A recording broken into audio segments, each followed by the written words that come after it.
Hello बच्चों, मैं पवन सिंह आपका इस वीडियो में स्वागत करता हूं, जिसमें आज हम प्रश्नावली 6.2 के बचे हुए क्वेश्चन सॉल्व करेंगे, जो कि प्रश्न नंबर 6 से प्रश्न नंबर 10 तक है। ठीक है, प्रश्न नंबर 1 से 5 तक की हमने वो क्लास बना दी है, डिस्क्रिप्शन में लिंक पड़ा हुआ है, आप उसे जाकर देख सकते हैं। ठीक है, और जरूर देखिएगा, क्योंकि यहाँ पर हमारी एक प्रमेय है, थेल्स प्रमेय।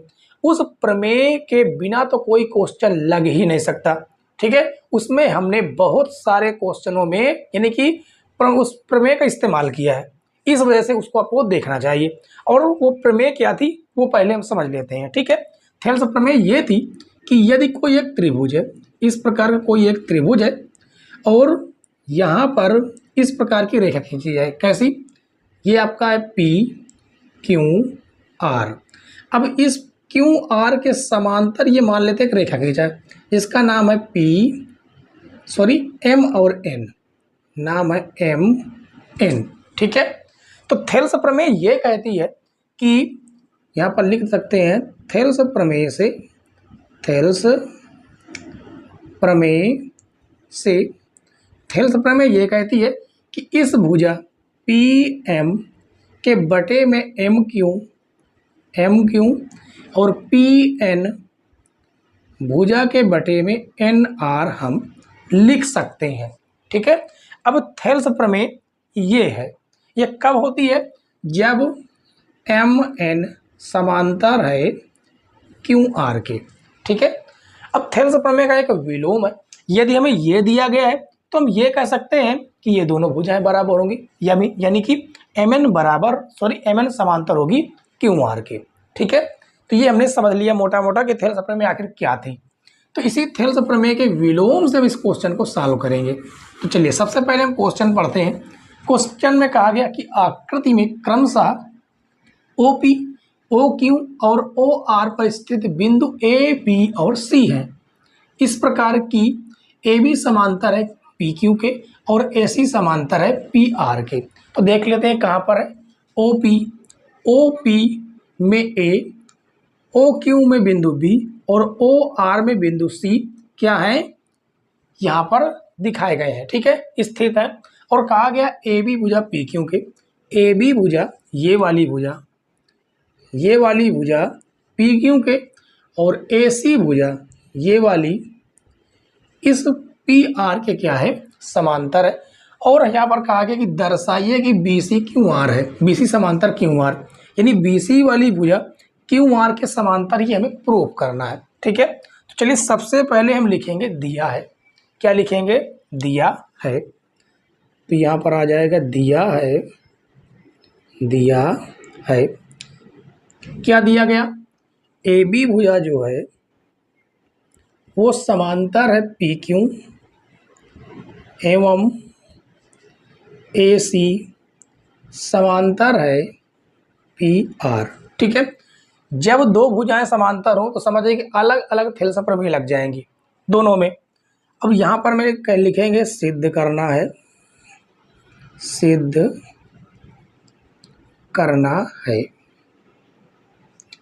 क्या सिद्ध करना है? जो ए सी भुजा है कहाँ पर, अच्छा जो पी सी भुजा, जो बी सी भुजा है वो समांतर हुई किसके, क्यू आर के, क्यू आर, ये हमें प्रूफ करना है। ठीक है, तो चलिए शुरू करते हैं। तो सबसे पहले हम यहाँ पर लिखेंगे उपपत्ति, यहीं से शुरुआत करते हैं।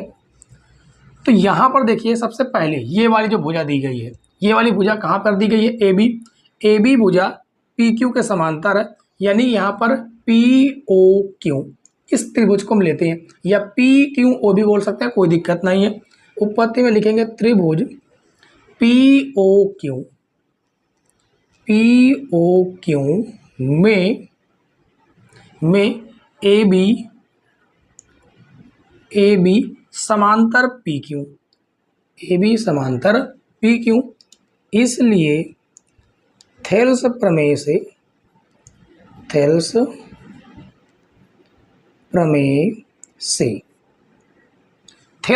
हम ये कह सकते हैं, क्या कहेंगे थेल्स प्रमेय से, कि हमें देखिए प्रूफ क्या करना है, हमें जो प्रूफ करना है उसी के अनुसार चलना है। ठीक है, हम ये कहेंगे पी ए के बटे में ए ओ पी ए के बटे में ए ओ बराबर, और उसके बाद क्यू बी के बटे में बी ओ, ये हो जाएगा आपका समीकरण 1। ठीक है। अब इसके बाद देखिए अगली भुजा आपको कहाँ पर समांतर दी गई है, AC समांतर PR। तो AC जो है PR के समांतर है, यानी ये वाला त्रिभुज POR। तो त्रिभुज POR में यहाँ पर AC भुजा जो है, AC वो समांतर है PR की, PR। इसलिए थेल्स प्रमेय से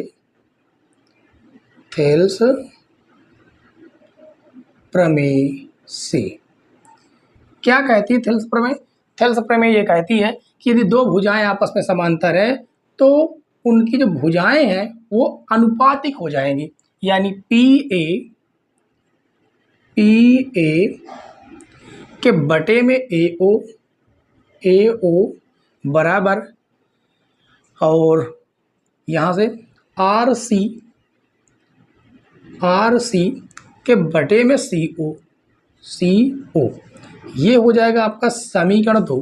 अब यहाँ पर थोड़ा सा देखिए, इस जगह पर ये PA बटे AO आप देख सकते हैं कि दोनों का क्या है, बराबर है। या आप कह सकते हैं कि समीकरण 1 से PA बटे AO का मान समीकरण 2 में रखने पर, या आप कह सकते हैं कि PA बटे AO का मान समीकरण 2 से समीकरण 1 पे रखने पर, या तो आप कह सकते हैं कि जब ये दोनों बराबर ही हैं, समीकरण 1 और 2, तो दोनों को बराबर कर देते हैं। तो लिखेंगे समीकरण 1 बराबर समीकरण 2, ये दोनों आपस में क्या है, बराबर है। ठीक है। तो क्यू बी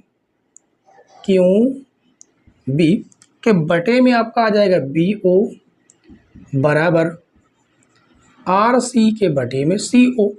तो यहाँ पर देखिए क्या लिखा गया, क्यू बी के बटे में BO और RC के बटे में CO। इसका मतलब ये है कि दोनों भुजाएं क्या रही होंगी, समांतर रही होंगी, तभी तो भुजाएं क्या हो गई, अनुपातिक हो गई। इसका मतलब है यहाँ पर थेल्स प्रमेय का विलोम लगेगा। तो लिखेंगे थेल्स प्रमेय के विलोम से, थेल्स प्रमेय के विलोम से हम ये कह सकते हैं कि BC भुजा जो है वो समांतर है किसके, QR की। BC समांतर QR, और यही बच्चों में क्या करना था, प्रूफ करना था। ठीक है।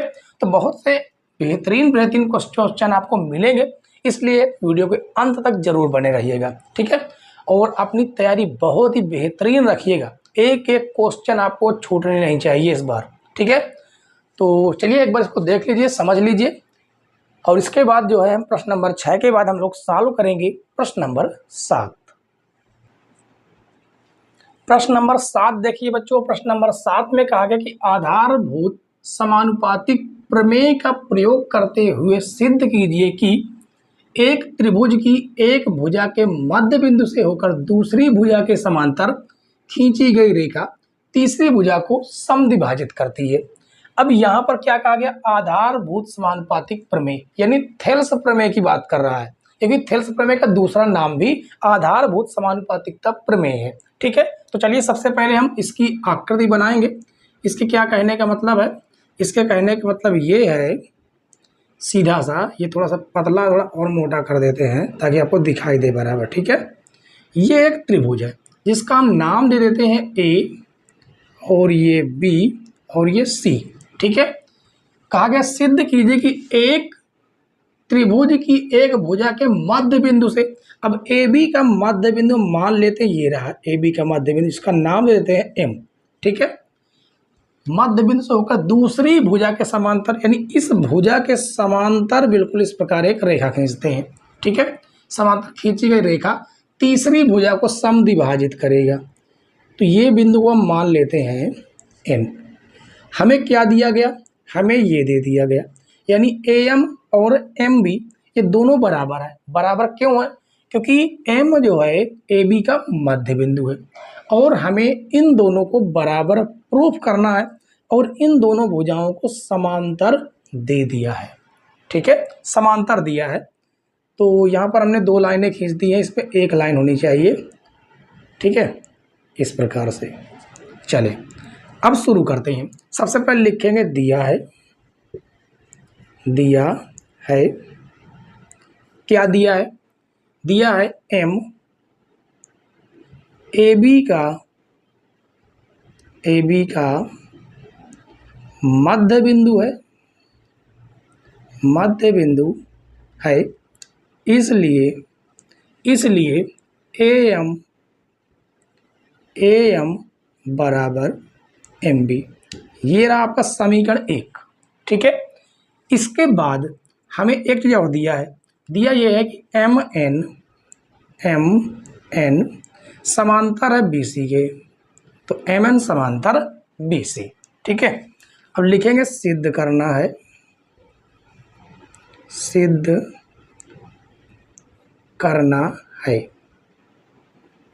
क्या सिद्ध करना है कि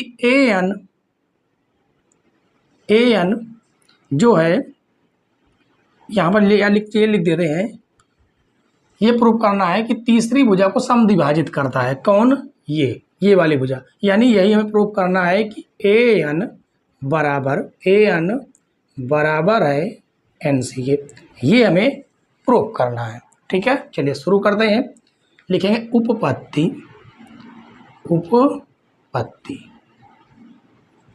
उपपत्ति। तो त्रिभुज ABC में यहाँ पर लिखेंगे त्रिभुज ABC में हमें एक चीज दी गई है कि MN समांतर है किसके, BC के। BC के क्या है, समांतर। तो थेल्स प्रमेय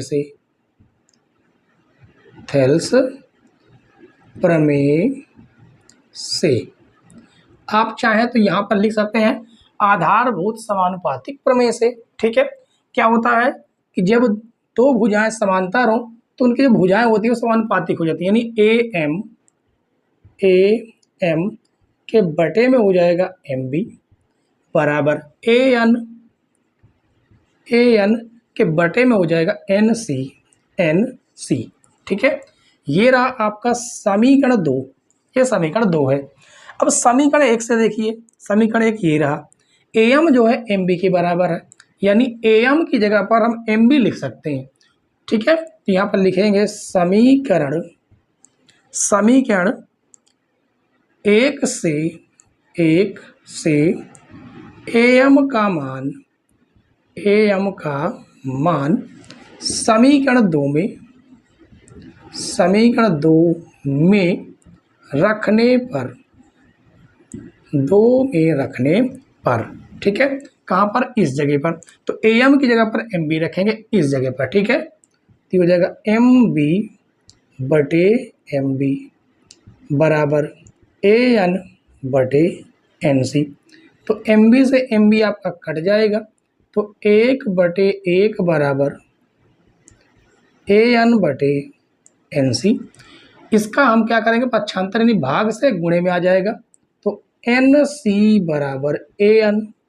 क्या ही प्रूफ करना था, तो इसको थोड़ा व्युत्क्रम है, यानी कि इस प्रकार है AN बराबर NC। यही हमें क्या करना था, प्रूफ करना था। ठीक है, तो उम्मीद है बच्चों कि ये क्वेश्चन भी आपको बेहतरीन तरीके से समझ में आ गया होगा। कहीं पर कोई डाउट हो, कोई दिक्कत हो तो आप लोग जरूर बताइएगा। जब कभी भी एक त्रिभुज में 2 भुजाएं समांतर मिल जाएं तो समझ जाइए वहां पर थेल्स प्रमेय लगेगी ही लगेगी, थेल्स प्रमेय आपको लगा देना है। ठीक है, इस प्रकार से।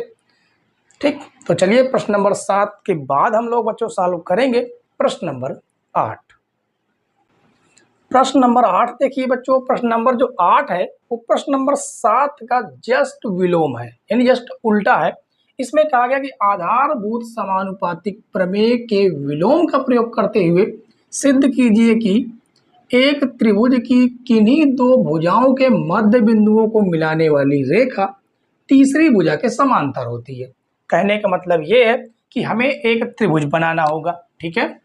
इस तरह का एक, जैसा हमने उस पर त्रिभुज बनाया था, इस प्रकार का त्रिभुज बना लेते हैं। इसका नाम दे देते हैं ए, ये हो जाएगा आपका बिंदु बी और ये सी, ठीक है। उसके बाद क्या कहा कि एक त्रिभुज की किन्हीं दो भुजाओं के मध्य बिंदु, अब ए बी का मध्य बिंदु हम मान लेते हैं, ये रहा मध्य बिंदु, इसका नाम दे देते हैं एम, और ए सी का मध्य बिंदु ये मान लेते हैं, जिसका नाम दे देते हैं एन, ठीक है। मध्य बिंदु को मिलाने वाली रेखा, मध्य बिंदु को मिलाने वाली ये रेखा एम एन तीसरी भुजा इसे मान लेते हैं, तीसरी भुजा ए सी के समांतर होती है। अब ये मध्य बिंदु है, इसका मतलब ये वाली भुजा इस भुजा के बराबर और ये वाली भुजा इस भुजा के बराबर होगी, और इन दोनों भुजाओं को हमें समांतर सिद्ध करना है। जबकि इसके पहले वाले क्वेश्चन में इन दो भुजाओं को समांतर दिया गया था और इन दो भुजाओं को हमें क्या करना था, बराबर सिद्ध करना था, यानी एन को मध्य बिंदु प्रूव करना था, ठीक है। जबकि यहाँ पर मध्य बिंदु इन दोनों को बना दिया है और इन दोनों भुजाओं को कहा गया है कि इन्हें समांतर सिद्ध कीजिएगा। तो सबसे पहले लिखेंगे दिया है, दिया है, क्या दिया है, एम, एम ए बी का मध्य बिंदु, ए बी का मध्य बिंदु तथा एन ए सी का मध्य बिंदु है, मध्य बिंदु है, ठीक है। अर्थात यहाँ पर लिख देंगे अर्थात एम बराबर एम बी और उसके बाद एम एन बटे एन सी, सॉरी एन बराबर एन सी, एन बराबर एन सी, ये हमें दिया गया है, ठीक है। सिद्ध करना है तो लिखेंगे सिद्ध करना है, क्या सिद्ध करना है कि एम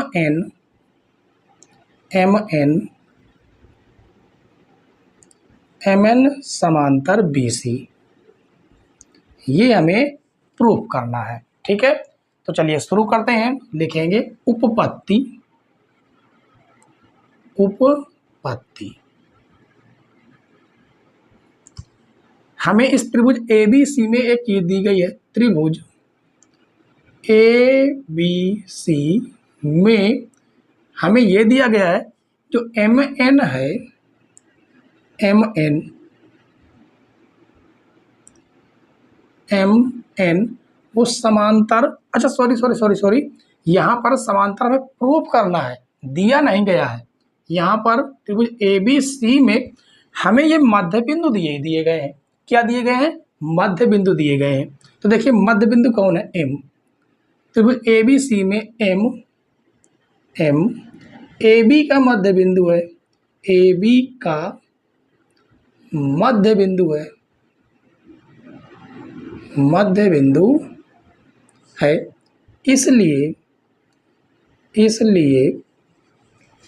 इसलिए ए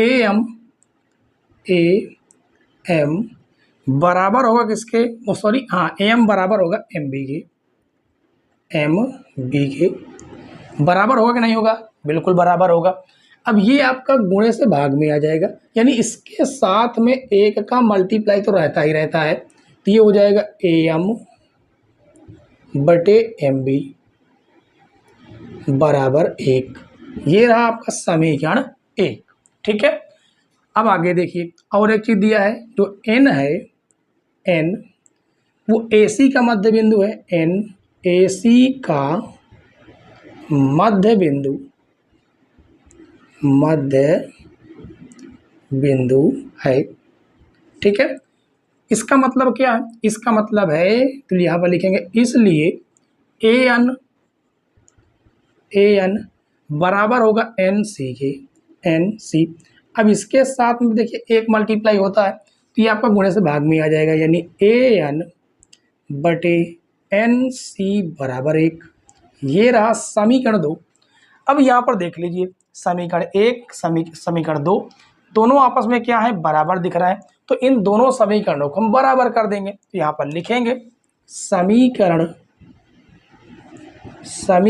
1 बराबर समीकरण 2, दोनों बराबर है। या तो आप चाहें कह सकते हैं समीकरण 1 से वैल्यू समीकरण 2 में रखने पर, ठीक है। तो यहाँ से आपको एक बात ये मिलेगा कि ए एम बटे एम बी बराबर ए एन बटे एन सी। अब यहाँ पर देखिए ये वाली इसके बटे में, ये वाली इसके बटे में, इसका मतलब क्या है? इसका मतलब यह है कि थेल्स प्रमेय के विलोम से हमें इन दोनों भुजाओं के अनुपात बराबर दे दिया है। इसका मतलब है ये दोनों भुजाएं आपस में क्या होंगी, समांतर होंगी, ठीक है। तो लिखेंगे अतः थेल्स प्रमेय के विलोम से हम ये कह सकते हैं कि एम एन, यहाँ पर लिखेंगे एम एन समांतर बी सी। और यही बच्चों में क्या करना था, प्रूफ करना था। उम्मीद है ये प्रश्न आपको बहुत ही बेहतरीन तरीके से समझ में आ गया होगा, ठीक है। यहाँ तक किसी को कोई दिक्कत हो, कोई प्रॉब्लम हो तो आप लोग कमेंट जरूर कीजिएगा। वैसे भी कोई दिक्कत नहीं हुई होगी, ठीक है। तो चलिए प्रश्न नंबर 8 के बाद फाइनल हम सॉल्व करेंगे। कौन सा? प्रश्न नंबर 9। प्रश्न नंबर 9 देखिए बच्चों, प्रश्न नंबर 9 में कहा गया कि ए बी सी डी एक समलंब है जिसमें ए बी जो है वो समांतर है किसके, डी सी के। इसके विकर्ण परस्पर बिंदु ओ पर प्रतिच्छेद करते हैं। दर्शाइए कि ए ओ बटे बी ओ बराबर सी ओ बटे डी ओ है, ठीक है। तो सबसे पहले हमें एक समलंब बनाना होगा। इस प्रकार का एक समलंब बनता है, आपको पता है, जिसमें दो भुजाएं आपस में क्या होती हैं, समांतर होती हैं। तो उसका नाम दे देते हैं ए, ये हो जाएगा आपका बी, ये सी और ये डी, ठीक है। जिसमें ए बी जो है डी सी के समांतर है, ये वाली भुजा इसके क्या है, समांतर है। इसके विकर्ण परस्पर बिंदु ओ पर प्रतिच्छेद करते हैं, यानी कि हमें डी को बी से और ए को सी से मिलाएंगे तो ये वाला जो बिंदु होगा ना वो है बिंदु ओ, ठीक है। और हमें दर्शाना है कि ए ओ बटे बी ओ और सी ओ बटे डी ओ, ये हमें क्या करना है, दर्शाना है, सिद्ध करना है। तो सबसे पहला काम हमारा होता है, लिखेंगे दिया है। क्या दिया है? हमें एक ही बात दी है। एक बात ये दी है, जो ए बी है, ए बी वो समांतर है किसके, डी सी के, ये बात हमें दी गई है। अब यहाँ पर देखिए इसमें कहीं पर कुछ बन नहीं रहा, क्योंकि ए ओ बटे बी ओ और सी ओ बटे डी ओ प्रूफ करना है। तो यहाँ पर कुछ कॉम्बिनेशन नहीं बन रहा, उसको बनाने के लिए हमें रचना करनी होगी। तो सबसे पहले लिखते हैं सिद्ध करना है।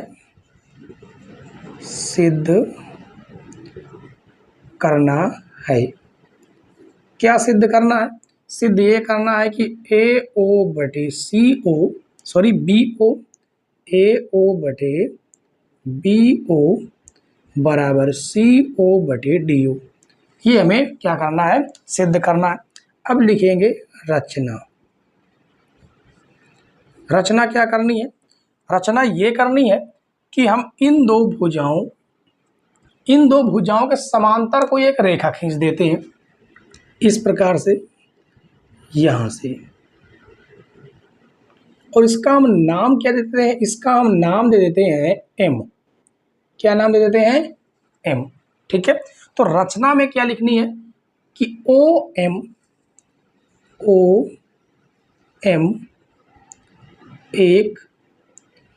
एक रेखा खींची जो ए बी तथा DC DC के समांतर है, समांतर है, अर्थात OM समांतर AB एवं OM समांतर DC। हमें ये दो चीज़ें मिल गई, ठीक है। अब दो चीज़ें मिल गई यानी कि दो भुजाएं अलग अलग समांतर मिली हैं, तो दो बार थेल्स प्रमेय भी लगने वाली है, ठीक है। चलिए अब शुरू करते हैं। लिखेंगे उपपत्ति, यहाँ पर लिखेंगे उपपत्ति। सबसे पहले देखिए यहाँ पर एक सिंपल सा त्रिभुज दिख रहा, ADC या ACD भी बोल सकते हैं, ठीक है। तो लिखेंगे उपपत्ति में त्रिभुज ACD में क्या मिल रहा है कि ये वाली भुजा इस भुजा के क्या है, समांतर है, ठीक है। तो लिखेंगे MO समांतर DC। इसलिए थेल्स प्रमेय से, थेल्स प्रमेय से हम ये कह सकते हैं कि AM बटे MD, AM बटे MD बराबर AO बटे CO। अब यहाँ पर कुछ बच्चे सोच रहे होंगे यहाँ पर AM बटे MD लिखा तो यहाँ पर AO बटे OC क्यों नहीं लिख दिया, क्योंकि हमें सिद्ध करना है CO। तो OC लिखे या CO लिखे एक ही बात है, ठीक है। और इसको हम बना देते हैं समीकरण 1, समीकरण 1। अब अगला त्रिभुज देखिए, कौन सा त्रिभुज देखना है, ये वाला त्रिभुज ABD। कौन सा, ये वाला त्रिभुज ABD, ठीक है। त्रिभुज ABD में आप देखें तो ये वाली भुजा इस वाले भुजा के भी समांतर है, तो लिखेंगे MO समांतर AB, ठीक है। इसलिए थेल्स प्रमेय से, थेल्स प्रमेय से हम ये कह सकते हैं कि AM के बटे में MD, AM के बटे में हो जाएगा MD बराबर हो जाएगा BO के बटे में DO। इसे बनाएंगे समीकरण 2। अब यहाँ पर थोड़ा सा ध्यान दीजिए समीकरण 1 और 2 में। समीकरण 1 और 2 में देखिए यहाँ पर ये रहा और ये रहा, तो देखें तो दोनों बराबर है, तो हम कह सकते हैं कि AM बटे MD का मान समीकरण 1 से समीकरण 2 में रखने पर, या कह सकते हैं AM बटे MD का मान समीकरण 2 से समीकरण 1 में रखने पर। अब यदि हम ये भी कह सकते हैं कि दोनों बराबर हैं तो ये लिख सकते हैं कि समीकरण 1 बराबर समीकरण 2। दोनों बराबर भी तो हैं तो दोनों को बराबर भी कर देंगे, यानी AO बटे CO बराबर BO बटे DO। क्या यही प्रूफ करना क्या, थोड़ा देखिए। AO बटे BO यानी ये यहाँ पर है और ये यहाँ पर है, तो यहाँ पर थोड़ा सा इसको हम पक्षांतर करेंगे, यानी ये वाला इधर जाएगा और ये वाला यहाँ पर आ जाएगा, ठीक है। तो इसको थोड़ा सा पक्षांतर करना है बस। तो AO बटे एक गुणे से भाग में आ जाएगा, यानी BO हो जाएगा, BO बराबर ये यहाँ पर आएगा CO बटे DO। देखिए यही हमें क्या करना था बच्चों, प्रूफ करना था। उम्मीद है कि ये प्रश्न आपको बेहतरीन तरीके से समझ में आ गया होगा, ठीक है। समझ में नहीं आया है थोड़ा एक बार और रिवाइज कीजिएगा और अच्छे से आपको समझ में आएगा, ठीक है। क्योंकि ऐसा ही प्रश्न आपका प्रश्न नंबर 10 होने वाला है, बस इसका थोड़ा सा व्युत्क्रम है, इसका क्या है, व्युत्क्रम है, ठीक है। तो चलिए शुरू करेंगे बच्चों प्रश्न नंबर 10। प्रश्न नंबर 10 देखिए बच्चों, प्रश्न नंबर 10 में कहा गया कि एक चतुर्भुज ABCD के विकर्ण परस्पर बिंदु O पर इस प्रकार प्रतिच्छेद करते हैं कि ए ओ बटे बी ओ बराबर सी ओ बटे डी ओ है। दर्शाइए कि ए बी सी डी एक समलंब है। यहाँ पर प्रश्न नंबर 9 का जस्ट उल्टा है। क्या उल्टा है चलिए समझिए। सबसे पहले हम एक इस प्रकार का चतुर्भुज खींचेंगे। ये हमारा चतुर्भुज है, ठीक है, जिसका नाम दे देते हैं A B C D. Same 9 वाला ही चतुर्भुज बनेगा, ठीक है। और इसके जो विकर्ण है वो कहा गया कि परस्पर बिंदु O पर इस प्रकार प्रतिच्छेद करते हैं कि AO बटे BO बराबर CO बटे DO है, ठीक है। तो सबसे पहले लिखेंगे दिया है। इसके जस्ट पहले वाले में इसको कहा गया था कि ये समलंब है। क्या कहा गया था कि ये समलंब है। और यहाँ पर कहा गया कि एक चतुर्भुज है, इसे समलंब प्रूफ करना है, ठीक। तो दिया है, क्या दिया है, ये पहली बात दी है कि AO बटे BO बराबर CO बटे DO। इसको हम बना देते हैं समीकरण 1, ठीक है। और सिद्ध करना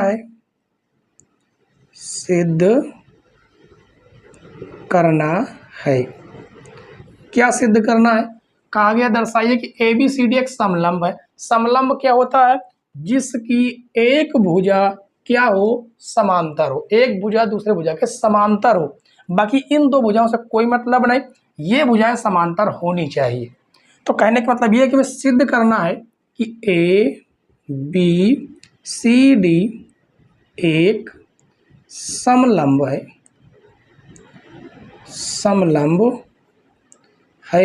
अर्थात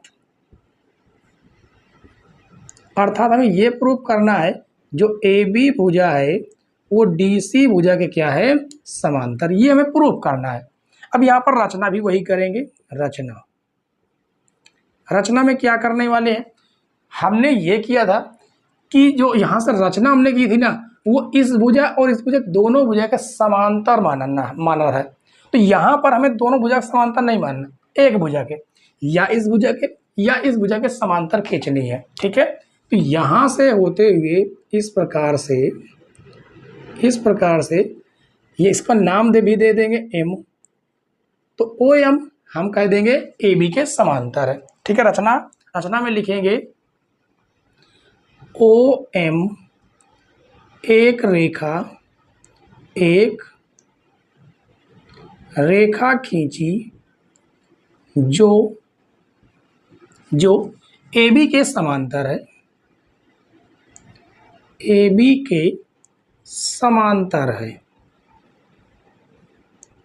के समांतर है,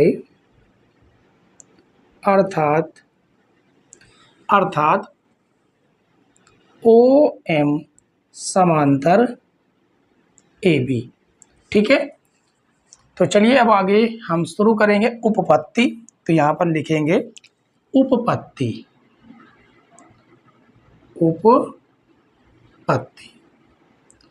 हमें मात्र जो है एक भुजा समांतर दी है, वो भी कौन से त्रिभुज में, इस वाले त्रिभुज जिसका नाम है ABD। तो लिखेंगे त्रिभुज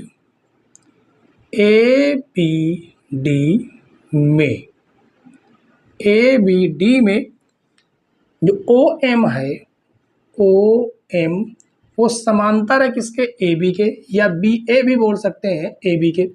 इसलिए थेल्स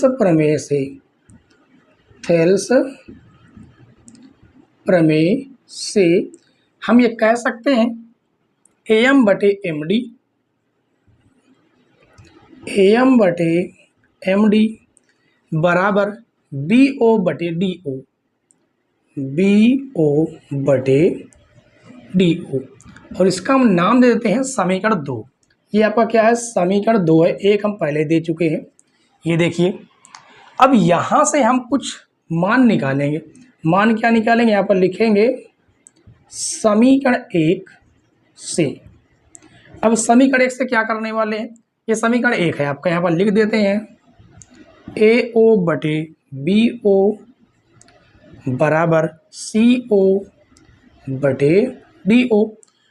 हमें जो है BO बटे DO लाना है, BO बटे DO लाना है। तो इसे भेजेंगे इधर और ये आ जाएगा इधर, यानी कि हमें यहाँ पर पक्षांतर करना है। ये BO इधर मल्टीप्लाई होगा और CO इधर मल्टीप्लाई होगा, ठीक है।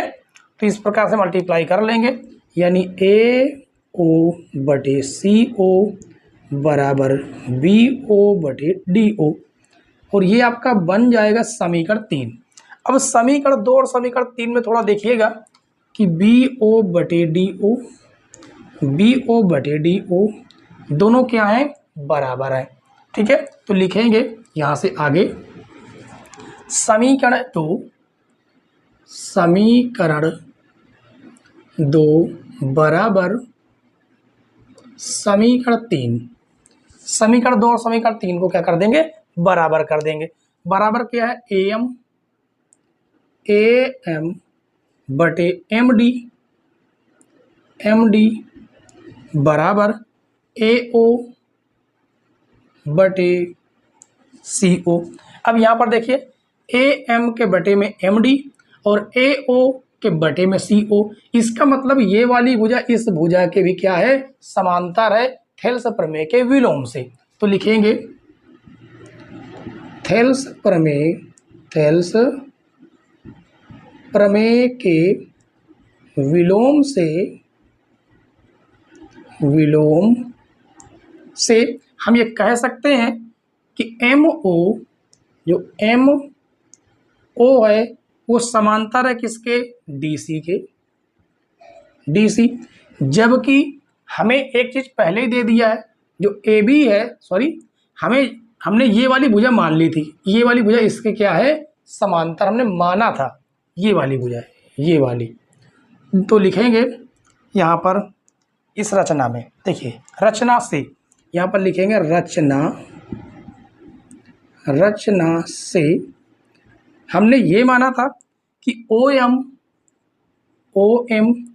समांतर है किसके, AB के, जबकि OM समांतर है किसके, है DC के भी। इसका मतलब है कि AB समांतर हो किसके, DC के, और यही बच्चों में क्या करना था, प्रूव करना था, ठीक है।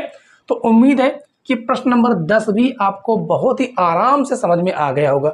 तो प्रश्न नंबर 6 से 10 तक के बच्चों को कैसे लगे प्रश्न, ये आपको कमेंट्स करके जरूर बताना है, ठीक है। और हमारी वीडियो पसंद आई तो वीडियो को लाइक जरूर कीजिएगा, चैनल पर नए हो तो चैनल को सब्सक्राइब कर लीजिए, साथ में बेल आइकन प्रेस कर लेना जिससे नई वीडियो की नोटिफिकेशन सबसे पहले आपके पास पहुंच जाए, ठीक है। मिलते हैं बच्चों अगली क्लास में, तब तक के लिए बाय बाय, टाटा।